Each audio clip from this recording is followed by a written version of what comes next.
All right, welcome back to GMA3, and we are about to get it done in 2021. It's our series. Still funny. You still, that amuses The way you. you say it. The way I say it. All right, so we are going to get it done in 2021. Today we are bringing you New York Times bestselling author who is an expert on finding happiness, something we could all use a little more of in the new year. Yeah, I am very excited about this. With fan favorites like The Happiness Project and Outer Order Inner Calm, we have the one and only Gretchen Rubin. Her books have sold over 3.5 million copies worldwide, and she's here to share her simple and practical ways of finding happiness in the new year. So, Gretchen, thank you so much for being with us. I told you this, your podcast drove me into work in the middle of this pandemic and helped me get a little happier as I was walking into just surreal situations as we've all found ourselves in this past year. So how have you helped, how would you say you've helped listeners find happiness through the most difficult of times?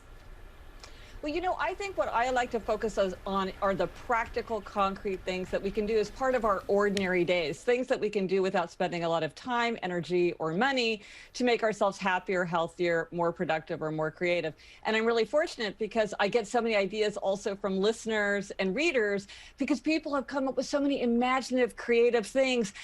Because for most of us, there is a lot of low-hanging fruit. There are things that we can do within our own control that can make us happier as part of our everyday lives. And you say practical and manageable. So first things first, what are we talking about?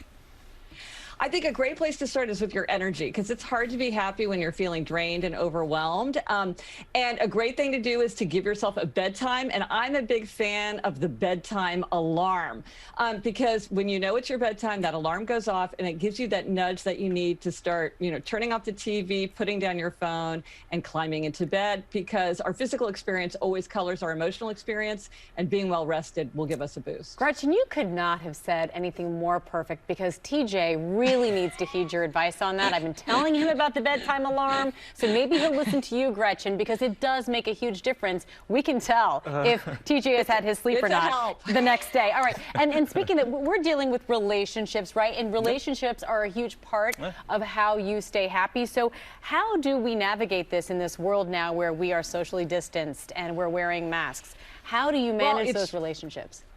I mean, that's such an important point, because ancient philosophers and contemporary scientists agree absolutely with what you just said. Relationships are a key, maybe the key to happiness.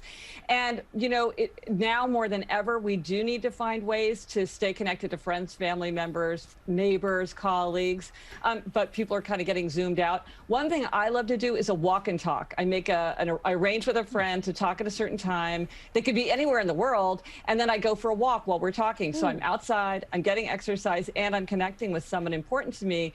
And so that is just boosts happiness in so many ways. Oh, and one more here, you have something called a happiness journal we should be keeping.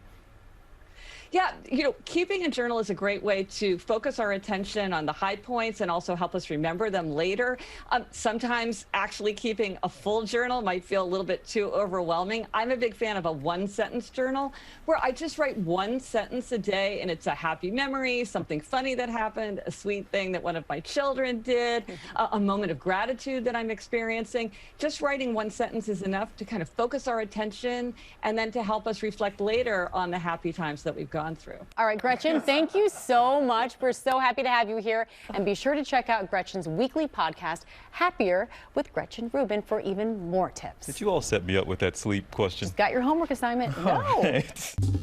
Well, hey there, GMA fans. Robin Roberts here. Thanks for checking out our YouTube channel. Lots of great stuff here. So go on, click the subscribe button right over here to get more of awesome videos and content from GMA every day, anytime.